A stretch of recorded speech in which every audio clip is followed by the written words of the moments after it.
Hi hello friends, welcome back to our channel artistic crackers. హాస్టలర్స్కైనా working ఉమెన్కైనా అప్పటికప్పుడు food తినాలనిపించే ఎవరికోసమైనా సరే ఈ రెసిపీ సూపర్గా యూజ్ అవుతుంది. ట్రై చేయండి తప్పకుండా. అయితే దానికోసం ఫస్ట్ ఆఫ్ ఆల్ మనం స్టవ్ ఆన్ చేసి ప్యాన్ పెట్టుకొని సిమ్లో పెట్టుకోవాలి. దానిలో హాఫ్ కప్ వరకు కందిపప్పు తీసుకుని ఇలా అటు ఇటు తిప్పుకుంటూ మెల్లగా డ్రై రోస్ట్ చేసుకోవాలి. చాలామందికి ఈ పాటికే అర్థమైపోయి ఉంటుంది రెసిపీ ఏంటి అనేది. కందిపొడి మీరు ఎన్నో వీడియోస్ చూసుంటారు, డిఫరెంట్ స్టైల్స్లో ట్రై చేసి ఉంటారు. అయితే ఒక్కసారి నా స్టైల్లో ఈ కందిపొడి కరెక్ట్ కొలతలతో మీరు ట్రై చేశారంటే నేను అడగకుండా మీరే కమెంట్ పెడతారు. మీ అంతటి మీరు అంత టేస్టీగా అంత బాగా కుదిరింది. సో నా స్టైల్లో కందిపొడి మీరు కూడా ట్రై చేసేయండి.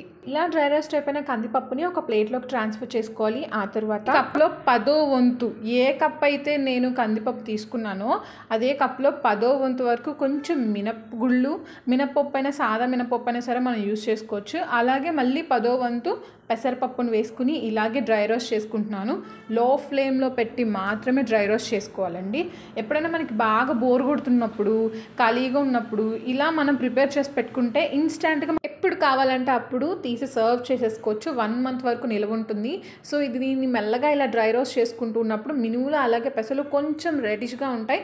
అప్పుడు తీసేసి మన ప్లేట్లోకి ట్రాన్స్ఫర్ చేసేసుకోవాలి. ఆ తర్వాత నెక్స్ట్ సూపర్ ఇంగ్రీడియంట్ వచ్చేసి పావు కప్పు వరకు, కప్పులో 1/2% వరకు శనగపప్పు తీసుకోవాలి. దానికి కూడా ఇలానే మెల్లగా లో ఫ్లేమ్లో డ్రై రోస్ట్ చేసుకుంటూ ఉండాలి. కందిపొడి అనేది చాలా అంటే చాలా హెల్త్కి చాలా మంచిది. అట్ ద సేమ్ టైం మనకి టేస్ట్ కూడా అద్దరిపోతుంది. స్టార్టర్గా దీన్ని యూజ్ చేసుకోవచ్చు, మనం ఎవ్రీడే యూజ్ చేసుకోవచ్చు.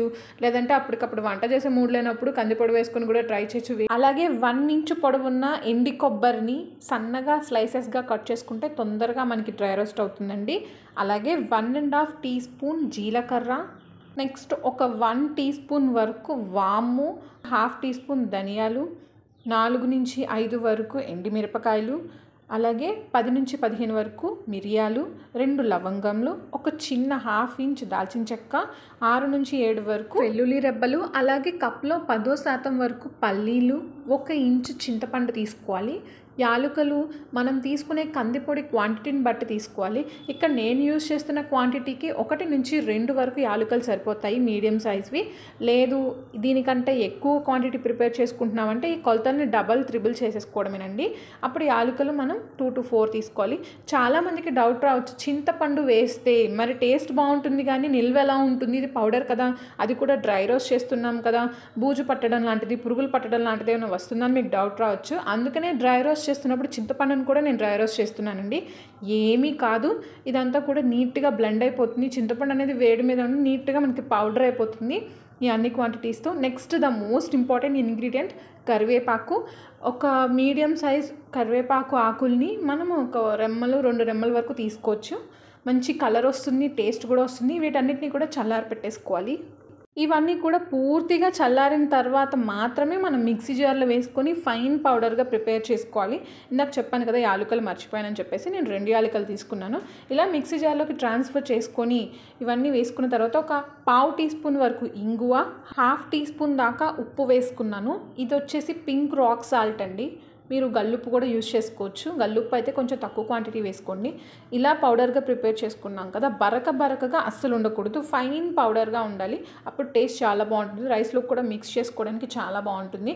ఇడ్లీలోకి, దోశల్లో, ఊతప్పం, వాట్ నాట్ అండి, దేంట్లో అయినా సరే ఈ కందిపొడి సూపర్ టేస్ట్ని ఇస్తుంది.